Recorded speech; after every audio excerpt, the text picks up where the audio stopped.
The rifle felt heavy in her hands, heavier than it had ever been during 1,000 practice sessions in empty ranges where no one watched. Irene Hill steadied her breathing, her finger resting against the trigger guard as sweat traced a path down her temple. 300 meters away, through the salt-sprayed air of the North Atlantic, a target moved with the unpredictable rhythm of ocean swells. Missed this shot, and Admiral Kovač's career would end in disgrace. Make it, and the woman he'd spent 5 years dismissing as insignificant would become the only reason he'd keep his command. The wind shifted. Irene closed her eyes for just a moment, remembering every ignored suggestion, every condescending dismissal, every time she'd been deemed not quite good enough. Then she opened them, exhaled slowly, and squeezed the trigger. Before we continue, let us know where you're watching from. If you're enjoying this, don't miss out, subscribe now for more. The morning briefing room aboard the naval station at Wilhelmshaven smelled of coffee, diesel fuel, and the particular brand of masculine confidence that Irene had learned to navigate like treacherous waters. She sat in her usual position at the back corner, her notebook open to a page filled with calculations that no one would ask to see, surrounded by officers who had long ago decided that her presence was more administrative courtesy than operational necessity. At 26, Irene Hill had been assigned to the North Sea Strategic Command for 18 months, brought in as a ballistics specialist after her exceptional performance at the European Naval Academy had caught someone's attention briefly before being forgotten again. She possessed a master's degree in applied physics, had published 2 papers on long-range targeting in variable wind conditions, and could calculate trajectory adjustments in her head faster than most officers could input them into their computers. None of this seemed to matter during operational planning sessions. Admiral Dimitri Kovač stood at the front of the room, his imposing figure commanding attention as he outlined the upcoming joint NATO exercises. At 52, he carried himself with the bearing of someone who had earned his position through decades of service, strategic brilliance, and an unwavering belief in traditional naval doctrine. His steel-gray hair and sharp features gave him an appearance that photographers loved and subordinates found intimidating. He had built his reputation on decisive action and conventional wisdom, qualities that had served him well throughout his career. The exercise scenario is straightforward, Kovač announced, his accent carrying the precise cadence of his Croatian upbringing filtered through years of international service. Simulated hostile vessel attempting to breach territorial waters. Our response must demonstrate both speed and accuracy. Lieutenant Commander Bergstrom will coordinate the intercept team. Irene's pen paused over her notebook. She had reviewed the exercise parameters the previous evening and had identified a significant variable that the standard approach wasn't accounting for. The forecasted weather patterns showed unusual wind shear at the altitude their targeting systems would be operating in, something that would throw off conventional calculations by a margin that could mean the difference between a successful demonstration and an embarrassing miss during an exercise that would be observed by defense ministers from 6 nations. She raised her hand tentatively. Around her, she felt rather than saw the subtle shift in the room's atmosphere, that particular quality of collective attention that wasn't quite interest but wasn't quite dismissal either. It was the response she had grown accustomed to, the sense that people were waiting for her to finish speaking so they could return to more important matters. Yes, Specialist Hill? Kovač's tone was polite but carried the weariness of someone indulging a formality. Sir, I've been reviewing the meteorological data for the exercise window, and there's a significant wind shear pattern that will affect targeting accuracy at range. The standard compensation algorithms won't account for the vertical velocity differential. I've calculated adjusted parameters that would improve first shot probability by approximately 37%. The silence that followed felt heavy. Lieutenant Commander Bergstrom, a man who had made it clear on multiple occasions that he found theoretical specialists to be of limited practical value, cleared his throat with obvious skepticism. The standard systems have been tested extensively, Bergstrom said, his tone suggesting that her comment was noted and would be promptly forgotten. I think we can trust the equipment that's been designed specifically for these conditions. The equipment is excellent, Irene replied, keeping her voice level despite the familiar frustration building in her chest. But it's calibrated for standard atmospheric conditions. These aren't standard conditions. The wind shear I'm referencing creates a vertical component that the horizontal compensation doesn't address. I have the calculations here if anyone would like to review them. Kovač glanced at his watch with a gesture that Irene had seen countless times before, the universal signal that time was being wasted on tangential concerns. I'm sure your calculations are thorough, Specialist Hill. However, we have established protocols for these exercises, protocols that have proven effective in previous operations. Unless there's a critical safety concern, I prefer to rely on tested procedures rather than theoretical adjustments. Sir, with respect, this isn't purely theoretical. The probability of. Thank you, Specialist Hill. Your input is noted. Kovač's voice carried the finality of a door closing. Now, as I was saying, Lieutenant Commander Bergstrom will coordinate the intercept team. Timing is crucial for this demonstration. Irene lowered her hand and returned her attention to her notebook, her jaw tight with the effort of maintaining professional composure. Around her, the briefing continued as if she had never spoken. She had become expert at reading the subtle signals that indicated when her expertise was welcome, which was to say almost never, and when it was merely tolerated, which was to say almost always. The pattern had established itself within her first month at the station.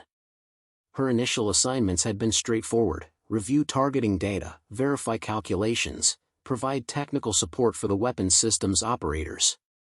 She had performed these duties with meticulous precision, often identifying minor errors or potential improvements that could enhance operational effectiveness. Her suggestions were received with varying degrees of politeness and uniformly ignored in practice. The problem, she had come to understand, wasn't that her analysis was wrong.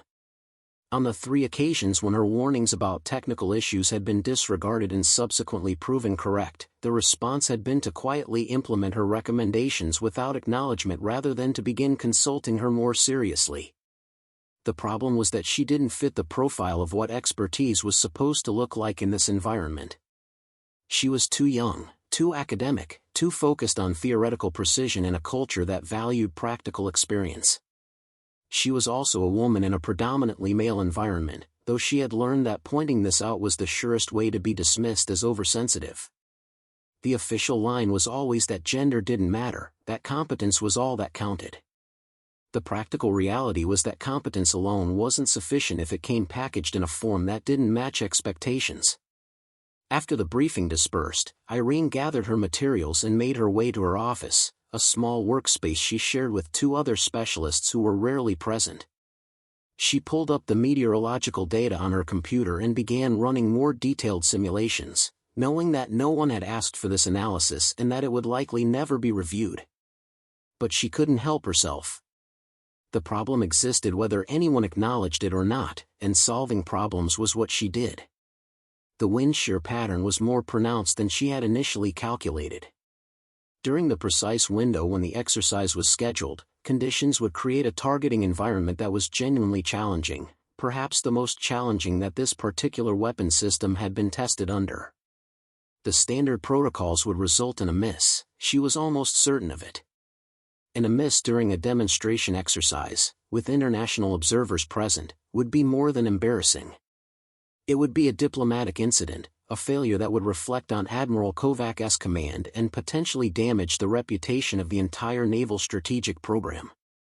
She drafted a detailed report, complete with atmospheric modeling, trajectory simulations, and recommended adjustments. She included references to peer-reviewed research on wind shear effects and ballistic compensation, made her language as clear and non-technical as possible, and formatted everything according to the official documentation standards. Then she saved it to her personal drive and closed the file. There was no point in submitting it through official channels. She had tried that approach before, had watched her carefully prepared analyses disappear into administrative systems never to be mentioned again. The few times she had followed up, she had been told that her input had been taken under advisement, which she had learned was institutional language for politely ignored. The mess hall during lunch service was loud with the familiar sounds of military routine, metal trays on metal tables, conversations shouted over ambient noise, the general chaos of several hundred people trying to eat in a limited time frame. Irene found a seat at a table near the windows overlooking the harbor, where she could watch the patrol boats coming and going while she picked at her food. "Mind if I join you?" The voice belonged to Lieutenant Eva Anderson, one of the few people at the station who treated Irene as something more than a piece of specialized equipment to be consulted when absolutely necessary. Eva was a helicopter pilot, someone whose competence had been proven through enough dangerous situations that her gender had become irrelevant to most of the personnel who worked with her. "Please," Irene said, gesturing to the empty seat across from her. Eva set down her tray with a sympathetic expression that suggested she had heard about the morning briefing. News traveled fast in a military installation, especially news that confirmed existing patterns. "I heard Kovač shut you down again," Eva said, keeping her voice low enough that nearby tables wouldn't overhear. "The wind shear thing?" Irene nodded, stabbing at her vegetables with more force than necessary. 37% improvement in first shot probability, but apparently established protocols are more important than actual accuracy. "You know how he is," Eva replied. "Kovač built his entire career on doing things by the book." Suggesting that the book might be wrong, even in specific circumstances, feels like a personal attack to him. "I'm not attacking anything. I'm trying to help ensure the exercise succeeds." "I know that. You know that. But from his perspective, you're a junior specialist questioning the judgment of senior officers who have been running these operations since before you graduated secondary school." Eva took a bite of her sandwich, chewing thoughtfully before continuing. "It's not fair, but it's how these institutions work. Rank and experience trump expertise, especially when the expertise comes from someone who doesn't match the traditional profile." Irene had heard variations of this explanation before, had even come to accept its basic accuracy. But acceptance didn't make it any less frustrating. "So what am I supposed to do? Just stop trying? Stop pointing out problems even when I see them?" "That's exactly what most people in your position do," Eva said. "They learn to keep their heads down, do the minimum required, and save their energy for situations where they might actually be listened to. That's not who I am." "I know. That's why you're miserable." Eva's tone was gentle but honest. "Look, Irene, I respect what you're trying to do. You're brilliant at your job, probably the best ballistics specialist this station has ever had. But you're fighting against years of institutional culture, and you're doing it alone. That's a battle you're not going to win by being right. You're going to win it by being so undeniably, publicly right that they can't ignore you anymore." The words settled over Irene like a weight. She understood the logic, had even thought similar thoughts herself during her most frustrated moments. But the idea of waiting for some perfect moment to prove herself felt like accepting defeat in all the smaller moments that mattered. "The exercise is in 4 days," Irene said quietly. "They're going to miss the shot. I know they are. And when they do, it's going to be a disaster for everyone involved." Eva studied her for a moment, her expression thoughtful. "Have you considered that maybe that's what needs to happen? Sometimes people only learn when the consequences become real." "You mean I should just let them fail?" "I mean you should document everything, keep your analysis ready, and be prepared for the moment when they finally realize they need your expertise." Eva leaned forward, her voice dropping even lower. "Kovač isn't a bad officer, Irene. He's actually quite good at most aspects of his job. But he has a blind spot when it comes to expertise that doesn't come through traditional channels. Maybe a very public failure is what it takes to correct that blind spot." The conversation stayed with Irene throughout the afternoon as she worked through her regular duties. She reviewed maintenance logs for the targeting systems, verified calibration data, and prepared technical documentation that would be filed away without being read. It was routine work, the kind of tasks that kept the machinery of naval operations functioning but never received recognition or attention. As the day shifted toward evening, Irene found herself back in her office, staring at the detailed analysis she had prepared about the wind shear problem. Eva's words echoed in her mind, "Be so undeniably, publicly right that they can't ignore you anymore." But how did one engineer such a moment? How did one prove expertise when no one was willing to provide opportunities for that proof? She pulled up the exercise schedule and began studying it with renewed focus. The demonstration would take place in front of observers from multiple NATO countries, with media coverage arranged to showcase the capabilities of the Joint Defense Initiative. The target would be a decommissioned vessel positioned at 300 meters, a standard distance for demonstrating precision targeting. The shot would be taken from the deck of a patrol vessel, accounting for both platform movement and target movement in choppy seas. It was exactly the kind of scenario where wind shear would have maximum impact, where the vertical component of wind velocity would interact with the ballistic arc in ways that standard horizontal compensation couldn't address. The margin for error was smaller than the error that the standard approach would introduce. A miss wasn't just probable, it was nearly certain. Irene opened a new document and began a different kind of analysis. Not just the technical details of what would go wrong, but a comprehensive breakdown of exactly how it would go wrong, with time-stamped predictions and measurable outcomes. If the shot missed, she wanted to be able to demonstrate that she had known exactly why it would miss and exactly how to prevent it. She worked late into the evening, her office light one of the few still burning in the administrative building as the station settled into its nighttime routine. The analysis grew into something comprehensive and undeniable, a document that would either prove her right or prove her completely wrong. There would be no middle ground, no room for ambiguity. When she finally saved the file and prepared to leave, Irene caught sight of her reflection in the darkened window.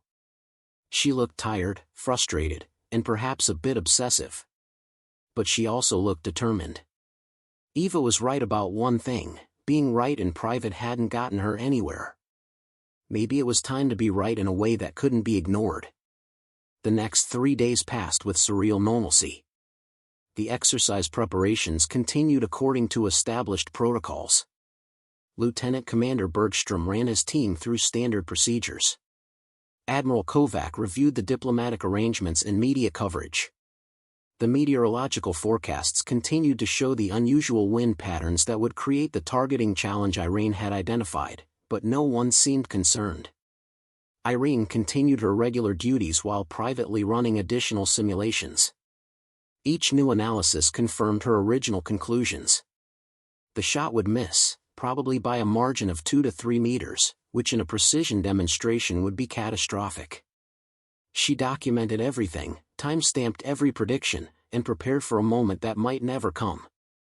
We've invested considerable effort in bringing you this story. If you find it engaging, please consider subscribing to our channel. Your support is greatly appreciated. Now, let's return to the narrative. The morning of the exercise dawned with deceptive calm. The North Sea stretched gray-green beneath scattered clouds, its surface rippled by winds that carried the exact patterns Irene had predicted. She stood on the observation deck of the command vessel, surrounded by officers in dress uniforms and civilian observers with security credentials hanging from lanyards around their necks. Admiral Kovač moved through the crowd with practiced ease, shaking hands with Defense Ministry representatives and offering confident assessments of what they were about to witness. His uniform was immaculate, his bearing confident. This was his moment, a demonstration that would showcase his command's capabilities and potentially secure his appointment to a higher NATO coordination role that had been under consideration for months. Irene clutched her tablet, her analysis file open but hidden against her chest. She had positioned herself near the back of the observation area, close enough to witness everything but far enough to avoid attention. Lieutenant Commander Bergstrom was aboard the firing vessel, coordinating the weapons team that would take the shot. The decommissioned target vessel bobbed 300 meters away, right where the planning documents had specified. "Ladies and gentlemen," Kovač's voice carried across the deck, amplified by speakers positioned throughout the observation area. "What you're about to witness represents the culmination of months of training and the integration of cutting-edge targeting technology with proven operational doctrine. Our team will demonstrate precision engagement capabilities in realistic maritime conditions." The firing vessel moved into position. Irene could see the weapons team making their final preparations, following the standard protocols exactly as they had been trained. She watched the wind indicators on her tablet, watched the atmospheric data updating in real time, and felt her stomach tighten with certainty. Everything was unfolding exactly as her simulations had predicted. "Weapons team reports ready," came the announcement over the speakers. "Targeting solution locked. Preparing to fire on command." Kovač nodded to the operations coordinator. "You may fire when ready." The seconds stretched out like hours. Irene found herself holding her breath despite knowing that nothing she did at this moment would change the outcome. The shot had been determined days ago when her warnings were dismissed, when established protocols were chosen over adaptive analysis. The weapon fired with a sharp crack that echoed across the water. Irene tracked the projectile's path with her eyes, superimposing her calculated trajectory over what she was seeing. The round traveled true for the first 100 meters, then began to drift as the wind shear caught it. The vertical component that she had warned about pushed the projectile downward and slightly right, introducing exactly the error she had predicted. The round splashed into the water 2.5 meters short of the target vessel, missing by a margin that was visible to every observer on the deck. The silence that followed was absolute. Irene watched as Kovač's confident expression transformed into confusion, then into carefully controlled alarm. Around them, the observers shifted uncomfortably, exchanging glances that spoke volumes about their assessment of what they had just witnessed. "Stand by," Kovač's voice had lost its earlier confidence. "We're analyzing the miss. Weapons team, report your status." Bergstrom's voice came through the radio, tight with professional control that barely masked his panic. "Sir, targeting solution was locked according to standard parameters. All systems show green. We're not showing any malfunction. Prepare for a second attempt," Kovač ordered. "Verify all systems and recalculate firing solution." Irene stepped forward, her movement almost involuntary. She had prepared for this moment, had known it would come, but actually living through it felt surreal. She raised her hand, catching the attention of the operations coordinator standing near Kovač. "Sir," she said, her voice cutting through the confused murmuring of the observers. "I know why the shot missed." Every eye on the observation deck turned toward her. Kovač's expression was unreadable as he recognized her, the junior specialist who had raised concerns in the briefing that he had dismissed. Admiral Kovač's jaw tightened visibly as Irene approached the command position, her tablet held in front of her like a shield. The assembled observers watched with the particular kind of attention that disaster attracts, sensing that they were witnessing something more significant than a simple technical malfunction. "Specialist Hill," Kovač said, his voice carefully controlled. "This is not the appropriate time for theoretical discussions. We have a technical failure to diagnose." "Sir, there is no technical failure," Irene replied, loud enough that her words carried across the observation deck. "The systems performed exactly as designed. The miss occurred because the targeting solution didn't account for vertical wind shear that I identified 4 days ago in the pre-exercise briefing." The words hung in the air like an accusation. Around them, the civilian observers leaned forward with renewed interest. A failed demonstration was embarrassing. A failed demonstration that had been predicted and ignored was a story. Lieutenant Commander Bergstrom's voice crackled through the radio. "Sir, we're ready for the second attempt. Targeting solution recalculated using the same parameters. All systems verified." "Belay that," Kovač said, his eyes locked on Irene. "Specialist Hill, are you telling me that you predicted this outcome?" "Yes, sir. I have documented analysis showing the exact atmospheric conditions that would cause the targeting error we just witnessed. The wind shear creates a vertical velocity component that the standard horizontal compensation doesn't address. If you attempt the shot again using the same parameters, the result will be identical." Kovač's face had taken on a shade that suggested he was balancing multiple competing emotions, none of them pleasant. Behind him, Irene could see one of the civilian observers, a woman with a German Defense Ministry credential, speaking quietly into a mobile phone. The moment was being documented, analyzed, and reported in real time. "You had this analysis 4 days ago?" Kovač asked. "Yes, sir. I presented it during the pre-exercise briefing. I was told that established protocols were sufficient." The silence that followed was excruciating. Irene watched Kovač process the implications of what she was saying, watched him recognize that his career-defining moment was collapsing in front of international observers because he had dismissed the expertise of a junior specialist. "Show me," Kovač said finally, his voice stripped of its earlier authority. Irene stepped forward and activated the display on her tablet, projecting her analysis onto the command screens where everyone could see it. Atmospheric models filled the displays, showing the wind patterns in three-dimensional detail. Trajectory simulations demonstrated how the standard targeting solution would interact with these conditions, producing exactly the error they had just witnessed. "The solution requires adjusting for the vertical component," Irene explained, falling into the professional clarity that she felt most comfortable with. "The wind shear at altitude creates a downward force that compounds with gravitational drop.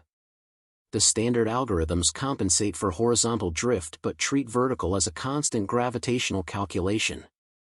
In these conditions, that assumption introduces a 2 to 3 meter error at 300 meters range."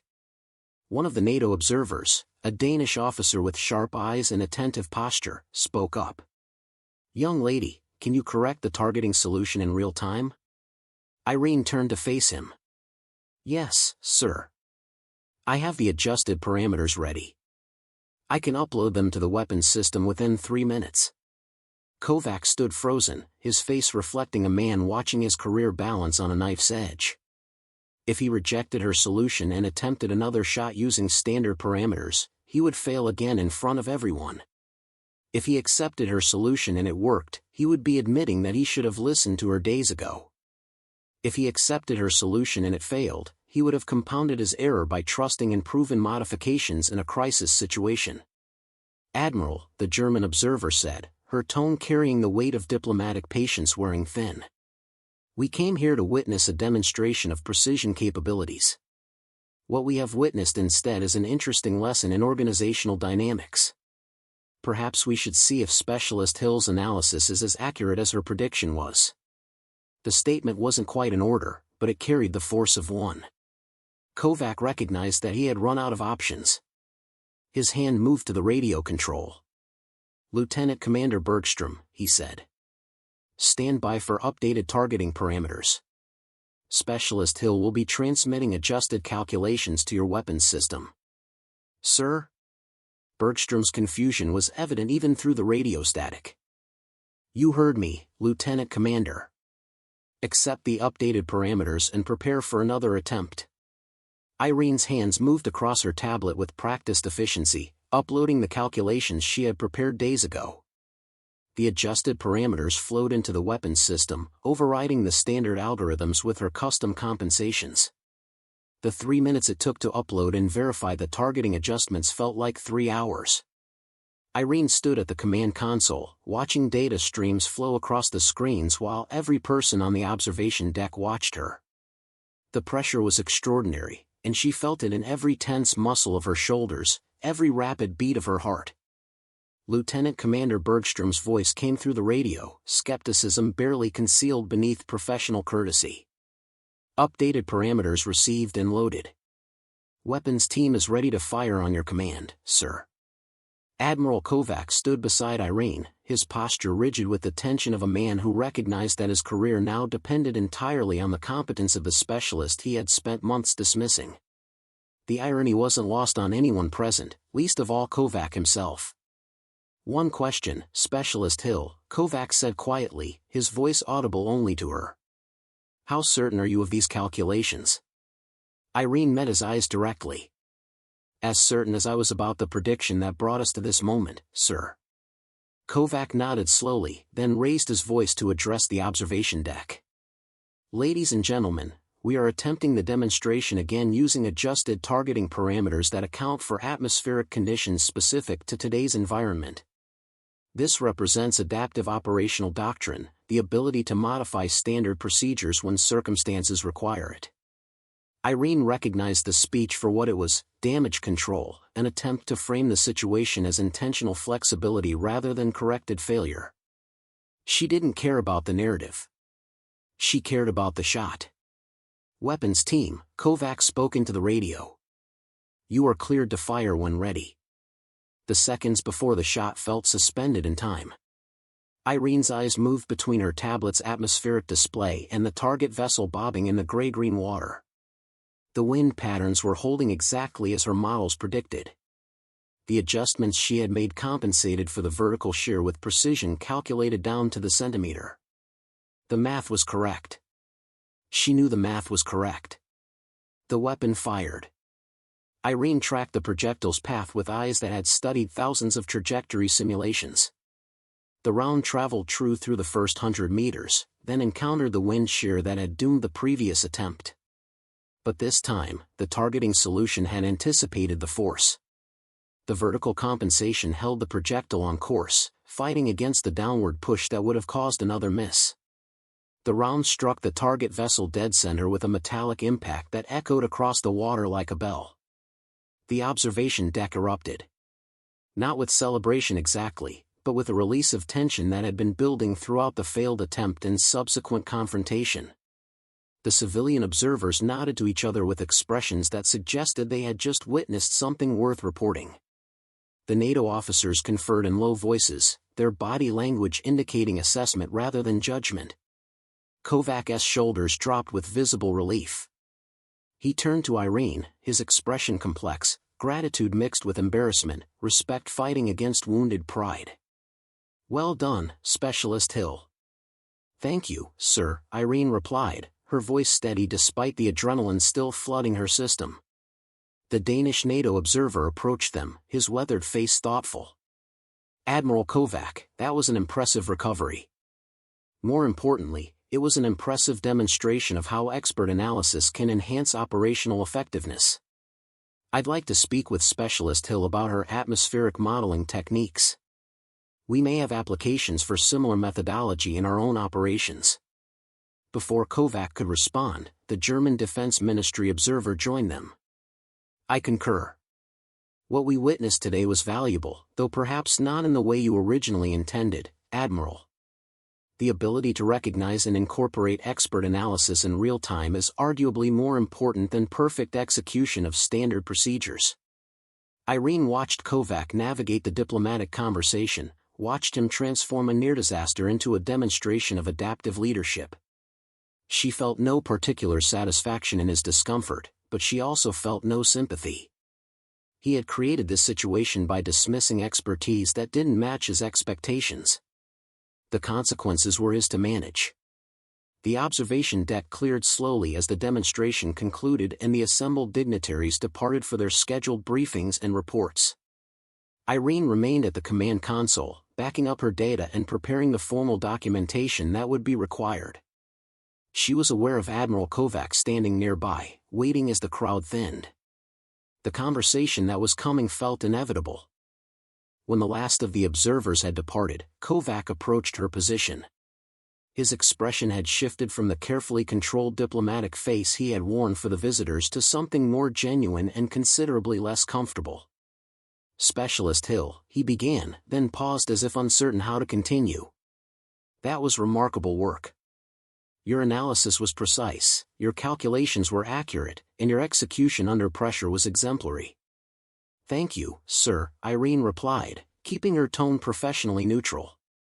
"I owe you an apology," Kovač continued, the words clearly not coming easily. "I dismissed your analysis during the pre-exercise briefing. I prioritized established protocols over expert assessment, and that decision nearly resulted in significant embarrassment for this command and for the multinational defense initiative we're trying to support." Irene said nothing, allowing the silence to stretch. She had learned that sometimes the most powerful response was simply to let someone's words stand without rushing to soften them. Kovač seemed to recognize this. He nodded slowly. "You're not going to make this easier for me, are you?" "Sir, I'm not trying to make it difficult," Irene replied. "But I think it's important that we're both clear about what happened here. This wasn't a simple miscalculation or a technical oversight. This was a pattern of dismissing expertise because it came from someone who didn't match your expectations of what expertise should look like." The bluntness of her statement seemed to catch Kovač off guard. His jaw tightened, then relaxed as he appeared to make a conscious decision not to become defensive. "You're right. And I suspect this isn't the first time you've encountered this pattern since arriving at this station." "It's not, sir." Kovač walked to the observation window, staring out at the water where the target vessel was being recovered.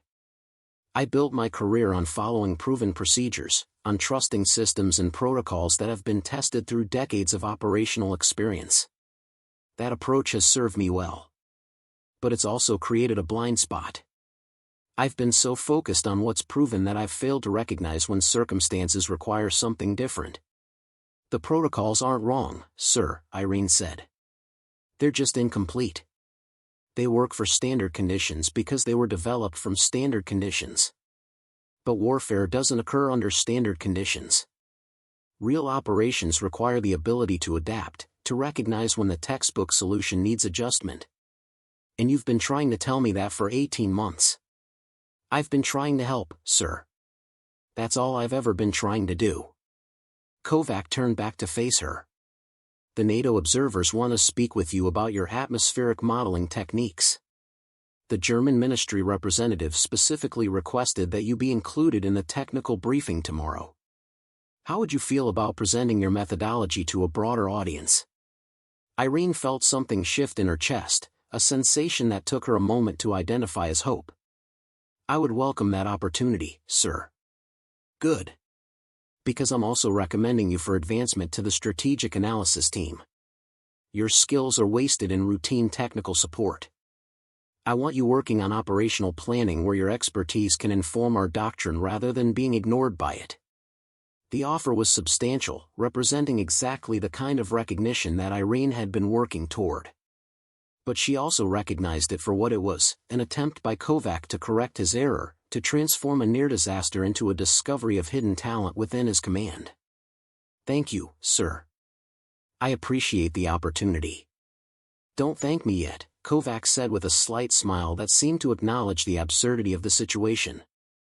"You're going to have to work with Lieutenant Commander Bergstrom, who is not particularly happy about having his standard procedures overridden by calculations he doesn't fully understand. You'll be fighting against institutional resistance at every step." "I'm familiar with institutional resistance, sir." "I imagine you are." Kovač extended his hand. "I can't promise that everyone will recognize your value immediately. But I can promise that I won't make the mistake of dismissing your expertise again." "Fair enough?" Irene shook his hand. "Fair enough, sir."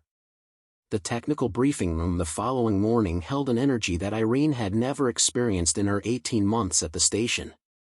Instead of sitting in the back corner with her notebook, she stood at the front beside a large display screen, her atmospheric analysis projected for an audience that included not just base personnel but the NATO observers who had witnessed yesterday's demonstration. Admiral Kovač opened the session with remarks that carefully framed the previous day's events as a learning opportunity rather than a failure. Irene listened to him describe adaptive doctrine and the integration of specialized expertise into operational planning with language that transformed her ignored warnings into evidence of forward-thinking leadership. She recognized the political necessity of the narrative, even as she felt the irony of watching her vindication being repackaged. Specialist Hill will now present the atmospheric modeling techniques that enabled yesterday's successful engagement, Kovač concluded, gesturing toward her. Irene stepped forward, her tablet connected to the projection system. She had prepared this presentation during the sleepless hours after the demonstration, knowing that this moment represented the opportunity Eva had described, the chance to be so undeniably right that she couldn't be ignored anymore. "The challenge we faced yesterday wasn't unique," she began, her voice steady despite the importance of the moment. "Maritime operations occur in dynamic atmospheric conditions that often fall outside the parameters that standard targeting algorithms are designed to handle. What I've developed is a real-time atmospheric modeling system that integrates meteorological data with ballistic calculations to provide adjusted targeting solutions for non-standard conditions." She walked through her methodology, explaining the physics of wind shear, the limitations of horizontal-only compensation, and the mathematical approach she had used to calculate vertical adjustments. The NATO observers followed her presentation with focused attention, occasionally asking technical questions that demonstrated genuine interest rather than polite courtesy. Lieutenant Commander Bergstrom sat in the third row, his expression oscillating between professional attention and barely concealed resentment. Irene made eye contact with him during a section about implementing adjusted parameters, watching him process the reality that her expertise would now be integrated into operations he had previously controlled completely. The Danish observer who had spoken during the demonstration raised his hand. Specialist Hill, have you tested this methodology under other atmospheric conditions? Yesterday was wind shear, but what about temperature inversions, pressure gradients, or combined effects? I've run simulations for 15 different atmospheric scenarios, Irene replied, pulling up a summary chart. The methodology is adaptable to any condition where standard algorithms introduce measurable error. I've also developed a training protocol that would allow weapons operators to implement adjustments without requiring advanced physics knowledge. The German ministry representative leaned forward. This has applications beyond maritime targeting. Ground-based systems, artillery calculations, even air-to-ground precision strikes could benefit from this approach. Have you considered publishing your methodology? Irene glanced at Kovač, unsure of the protocol for such questions. He nodded slightly, giving implicit permission for her to speak freely. I've drafted 2 papers on the subject, Irene admitted. But I've hesitated to submit them because I wanted operational validation first. Yesterday provided that validation. I'd like to review those papers, the German observer said. With Admiral Kovač's permission, of course. We may want to integrate this methodology into our own training programs. The briefing continued for another hour, transforming from a simple technical presentation into a strategic discussion about how atmospheric modeling could enhance precision across multiple domains. Irene found herself fielding questions from officers who had previously treated her as invisible, contributing to planning discussions that would have been closed to her just days earlier. When the session finally concluded, several observers approached her directly, exchanging contact information and requesting copies of her analysis. Lieutenant Commander Bergstrom remained in his seat, watching the interactions with an expression that suggested he was recalculating his assessment of her value. Eva found Irene afterward in the corridor outside the briefing room. That was impressive. You just became the most interesting person on this base. I just became useful, Irene corrected. There's a difference. Is there? Because from where I'm standing, it looks like you just demonstrated that being right is a lot more effective when you're right in a way that people can't ignore. Irene considered this. I shouldn't have needed a near disaster to prove my competence. The analysis was just as valid 4 days ago when Kovač dismissed it. True, Eva agreed. But sometimes the world requires dramatic demonstrations. You provided one. Now the question is what you do with the opportunity. The strategic analysis team occupied a section of the command building that Irene had previously only visited to deliver technical reports. Now, as she moved her belongings into a workspace that actually had a window and sufficient desk space for multiple monitors, she felt the weight of dozens of eyes tracking her movements. Her new assignment had been announced through official channels that morning, complete with language about enhanced integration of specialized expertise and adaptive operational planning. The announcement had been received with reactions that ranged from genuine congratulations to thinly veiled skepticism. Irene was learning that organizational change created winners and losers, and not everyone was pleased about her elevation. Lieutenant Commander Bergstrom appeared in her doorway before she had finished unpacking. His expression was professionally neutral, but his body language communicated tension. Specialist Hill, he said, the title carrying a slight emphasis that suggested he found her rapid advancement noteworthy. I wanted to welcome you to the strategic analysis team. Thank you, Lieutenant Commander, Irene replied, continuing to organize her workspace while maintaining eye contact.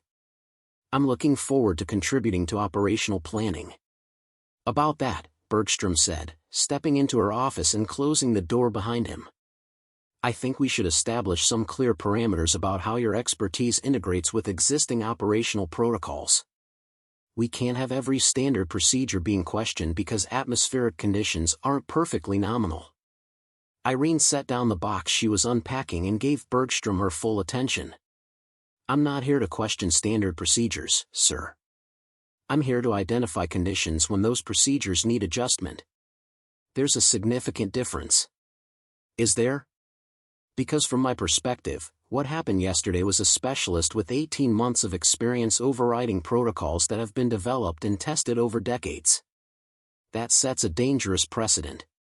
The dangerous precedent would be continuing to use protocols that we know will fail under specific conditions," Irene replied, keeping her voice level. "Sir, I respect your experience and your expertise.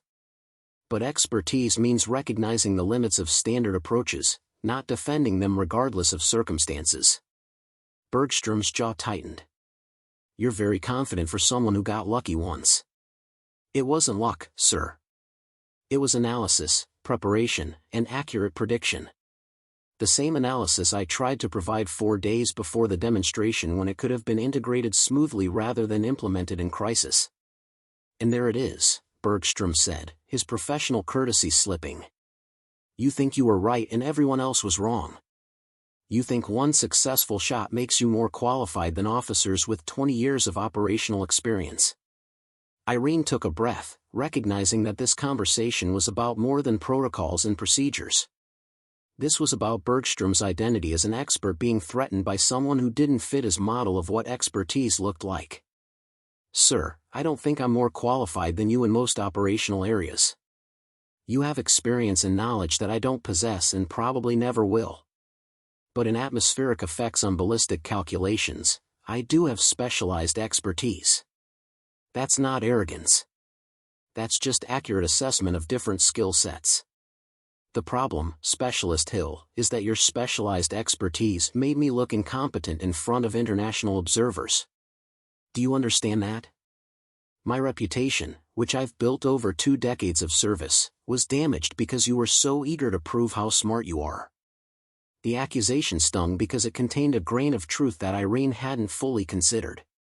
She had been focused on being right, on proving her competence, on finally getting the recognition she deserved.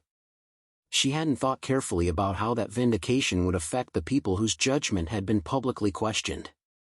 "Sir, that wasn't my intention," Irene said quietly. "My intention was to prevent a failed demonstration.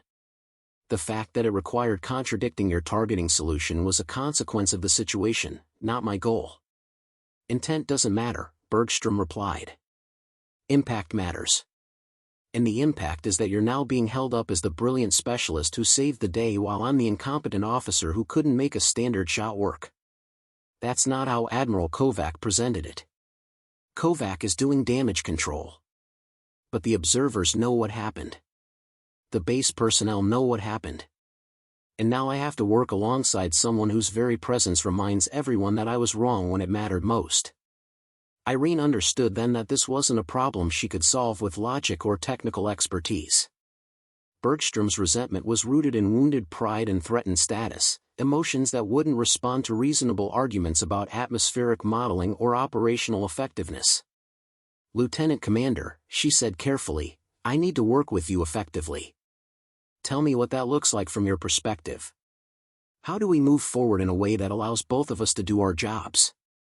Bergstrom studied her for a long moment, seeming to weigh whether her question was genuine or tactical.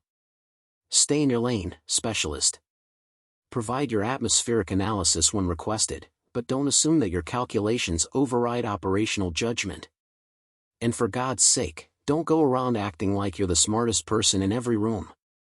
3 weeks into her new assignment, Irene had developed a rhythm that balanced her expanded responsibilities with the political realities of her situation.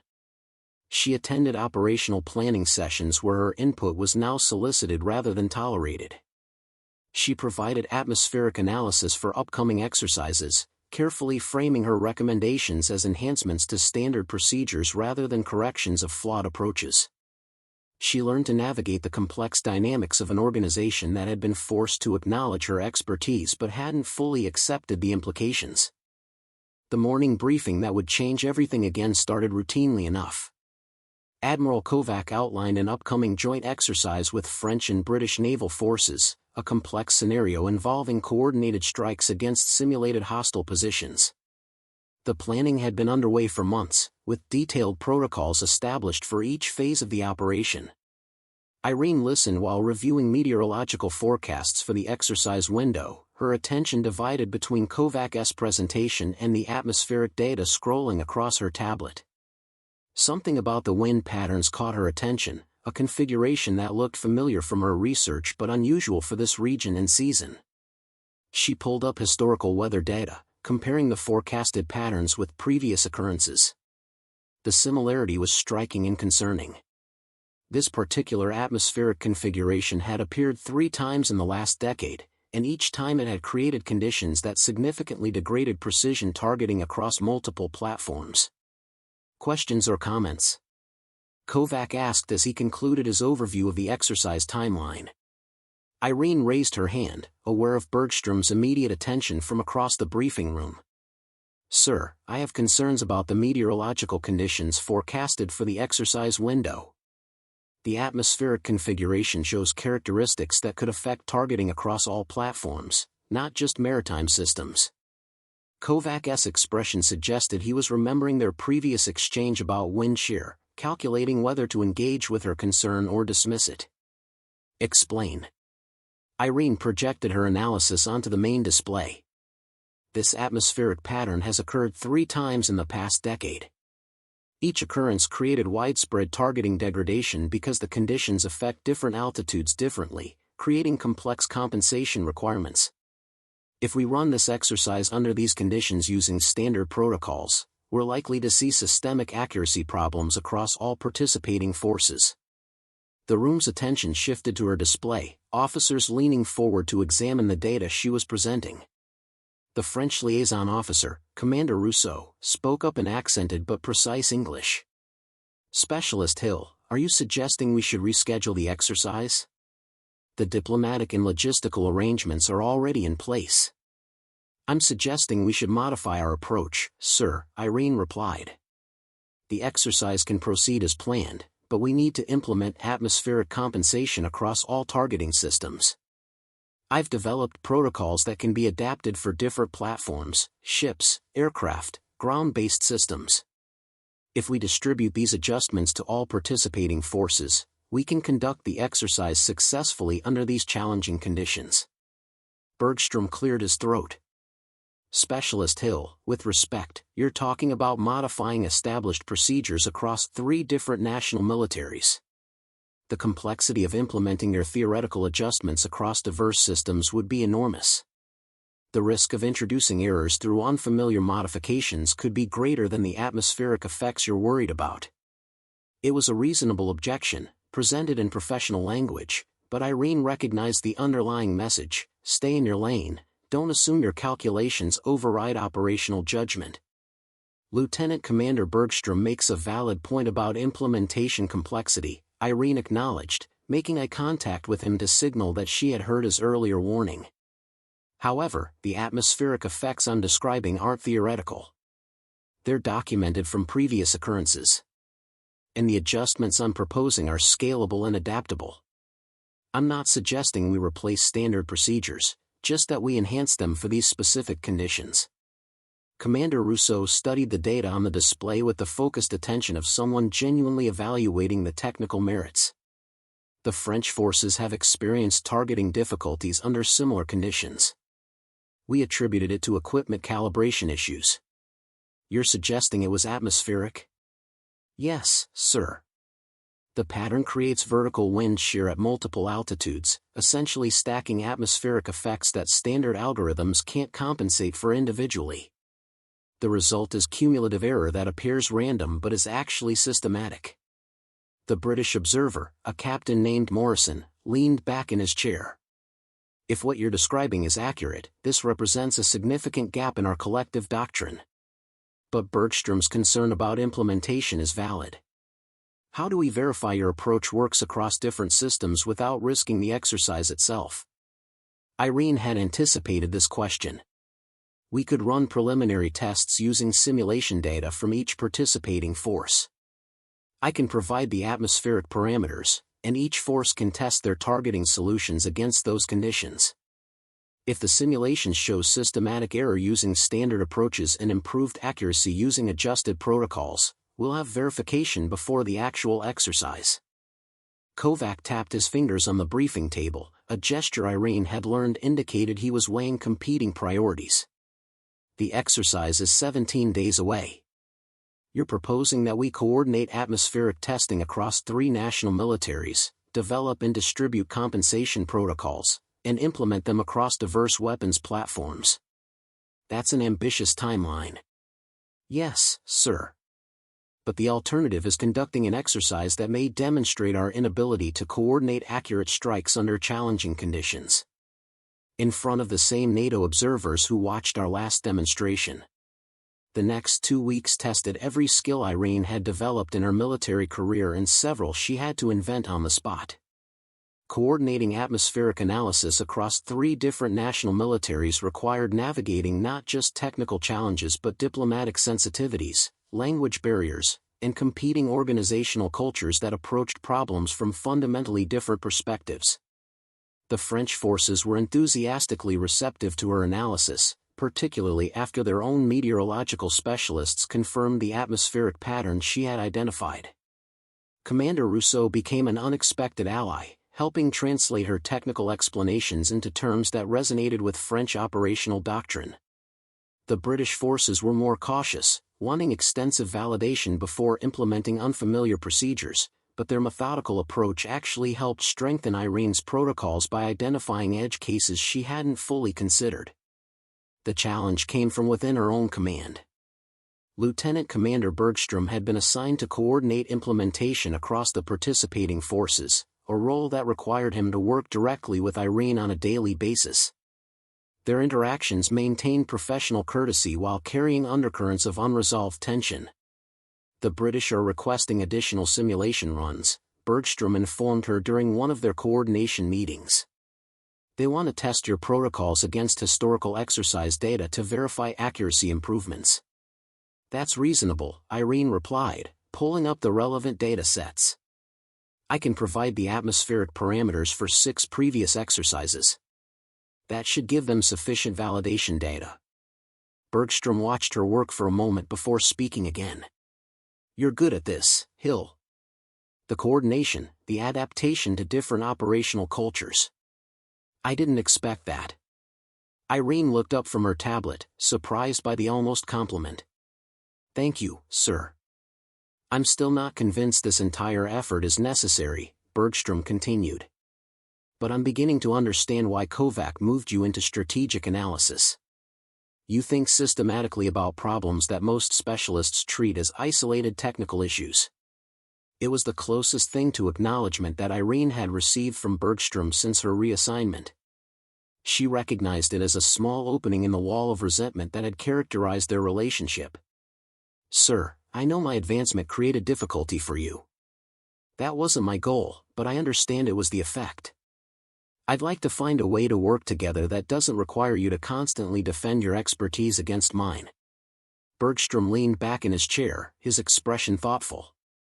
The problem, Hill, is that your expertise keeps proving more valuable than mine in situations that matter. That's not easy for someone who has built their career on operational judgment to accept. Your operational judgment is valuable, sir. I couldn't do what I do without officers like you who understand how to implement technical solutions in real-world conditions. The atmospheric calculations are meaningless if they can't be translated into executable operations. That's diplomatically said, Bergstrom replied with a slight smile. But we both know that the shot that saved Kovač's career was your calculation, not my operational experience. The shot required both, sir. The calculation provided the solution, but your weapons team executed it under pressure. That's not a skill I possess. The conversation was interrupted by an alert on Bergstrom's tablet. He scanned the message, his expression shifting to concern. We have a problem. The coordinated timeline is compressing. Bad weather is forecasted after our exercise window, and the NATO observers can't extend their visit. We either run the exercise as currently scheduled or we postpone it for 3 months. Irene felt her stomach tighten. 3 months would mean losing the atmospheric conditions that made this exercise valuable as a demonstration of adaptive doctrine. It would also mean 3 more months of preparation time that could introduce doubts and second-guessing about her protocols. "What's the readiness status across all forces?" she asked.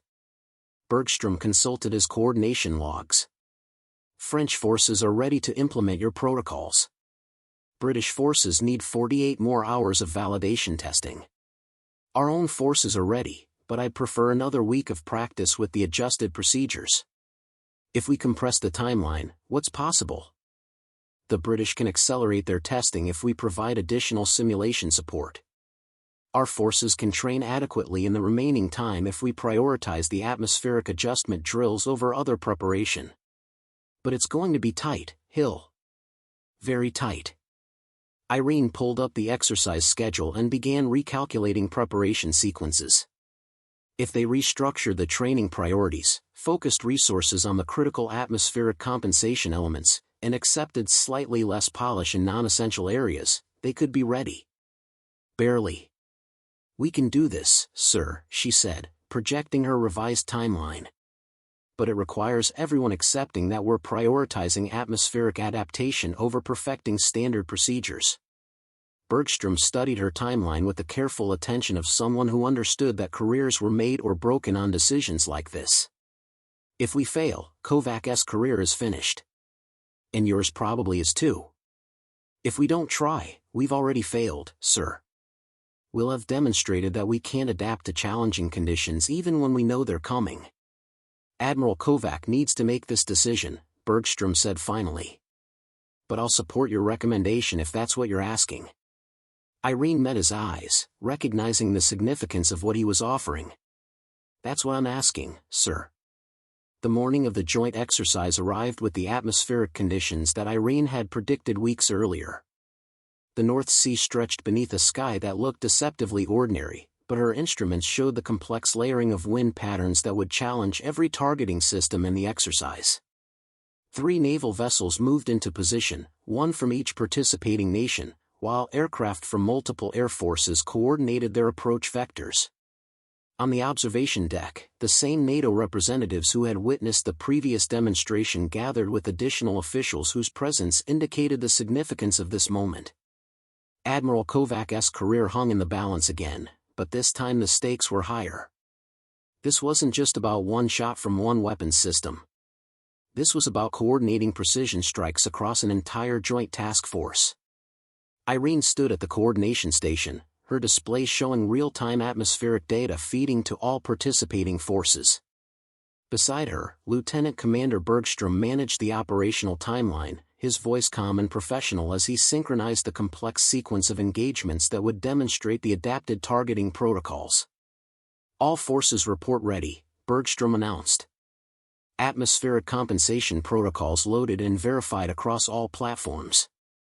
Admiral Kovač's voice carried across the observation deck. "Ladies and gentlemen, what you're about to witness is not just a demonstration of precision engagement capabilities. It's a demonstration of adaptive doctrine, the ability to recognize challenging conditions and modify our approaches accordingly. This exercise is being conducted under atmospheric conditions that have historically degraded targeting accuracy across multiple platforms. Today, we'll show that proper analysis and coordination can overcome those challenges." Irene listened to Kovač frame the exercise, recognizing that he had learned from the previous demonstration. This time, he was setting expectations rather than promising perfect execution of standard procedures. This time, he was acknowledging complexity rather than assuming simplicity. "Phase 1, commence," Bergstrom ordered. The French vessel fired first, targeting a floating drone at 400 meters. Irene watched the atmospheric data, watched the compensation algorithms adjust for the vertical wind shear, watched the round travel through the complex air currents she had mapped. The impact was precise, dead center on the target.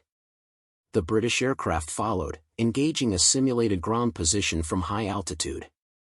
The atmospheric conditions at altitude were even more challenging, with multiple layers of wind shear creating cumulative effects that would have been impossible to compensate for using standard approaches. The strike was accurate within the 2-meter precision requirement. the exercise continued through 12 separate engagements across different platforms, ranges, and altitudes. Each strike demonstrated the effectiveness of the adapted protocols under conditions that had historically caused systematic failures. The coordination was seamless, the result of 2 weeks of intensive preparation and the integration of specialized expertise into operational doctrine. When the final engagement concluded successfully, the observation deck erupted in applause that felt different from the relieved reaction to the previous demonstration.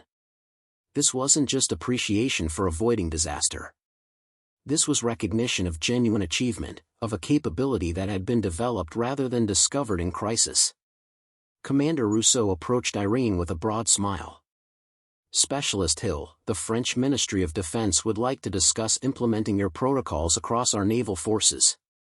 What you've developed here represents a significant advancement in precision engagement capabilities. After the lecture, several attendees approached with questions that revealed they were wrestling with similar challenges in their own commands. A French naval officer described a propulsion specialist whose warnings about maintenance procedures were being dismissed. A German army captain talked about an intelligence analyst whose threat assessments didn't match conventional wisdom and were therefore ignored. Irene listened to each story, recognizing variations of her own experience. The pattern is consistent, she told them. Organizations develop standard approaches that work most of the time, then become resistant to information suggesting those approaches have limitations. The solution isn't just about finding better experts.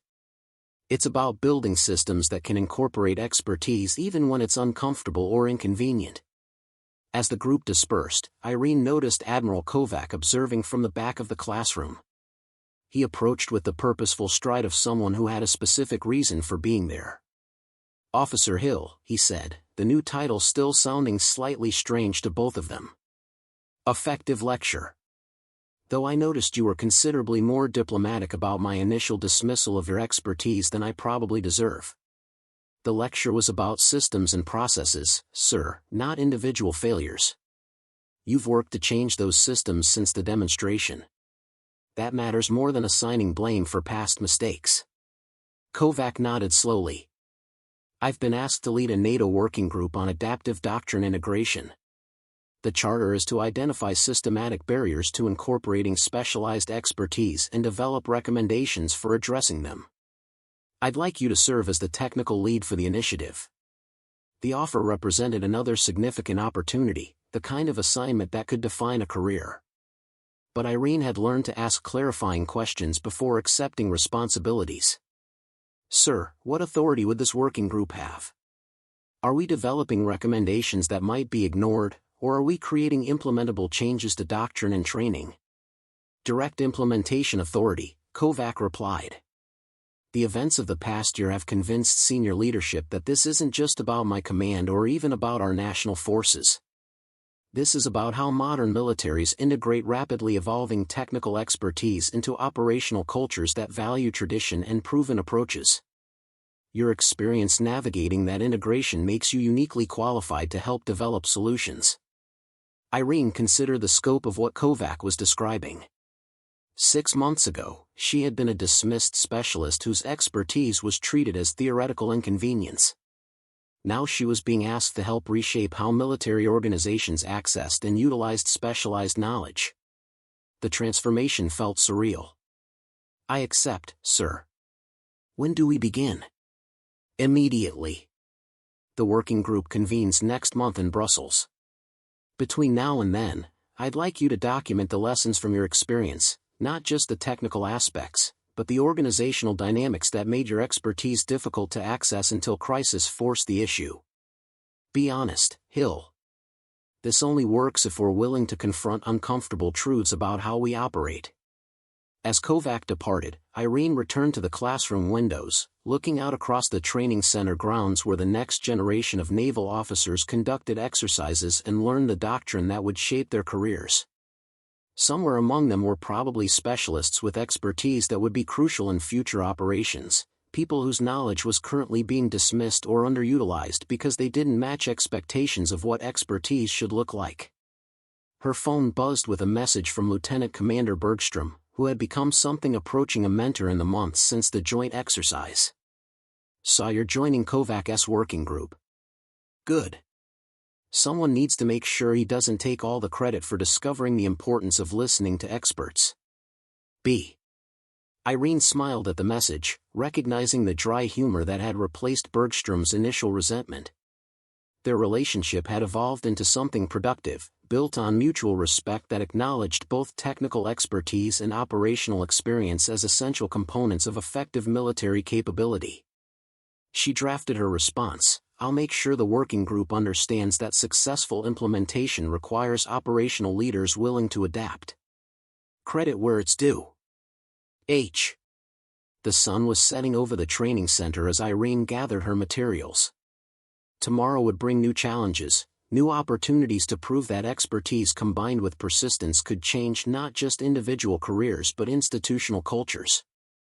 She had been the specialist they ignored until crisis made her impossible to dismiss.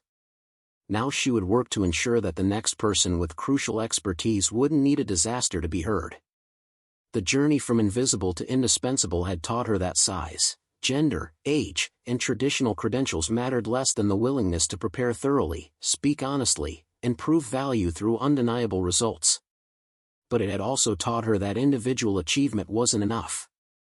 Real change required transforming the systems that determined whose voices were heard and whose expertise was valued. Irene Hill had made the shot that saved Admiral Kovač's career. Now she would work to create organizational cultures where shots like that became unnecessary because expertise was recognized and integrated before crisis forced the issue. It was ambitious work, the kind that would take years and face resistance at every level. But she had learned something important during her time as the dismissed specialist who proved everyone wrong: impossible wasn't permanent. It was just the current state of things waiting for someone determined enough to change it. Up next, you've got 2 more standout stories right on your screen. If this one hit the mark, you won't want to pass these up. Just click and check them out. And don't forget to subscribe and turn on the notification bell so you don't miss any upload from us.